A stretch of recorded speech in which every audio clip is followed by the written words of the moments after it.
In addition to the photo ID requirement, some voters must present additional documentation that confirms their address.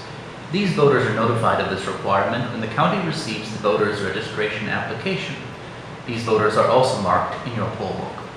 There are some voters who are exempt from the additional documentation requirements, such as military and overseas voters, and voters who present documents at time of registration. For those who do need to present additional documentation, several kinds of documents are acceptable.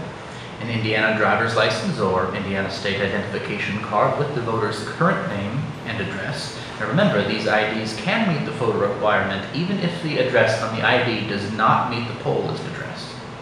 But for the additional documentation requirement, the address on the ID must be current and match the poll list. A current utility bill, bank statements, government check, paycheck, or other government documents with current name and address may be accepted for additional documentation. All of these documents must include the voter's current name and address. The name and address on the document must also match the name and residence address on the voter's registration application. Check the poll list to confirm the match.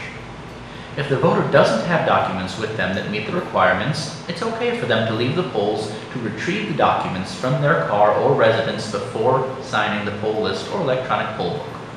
If the voter has already signed by mistake, he or she can still cast a provisional ballot at the polls and then give a copy of the document to the voter registration office within 10 days of the election.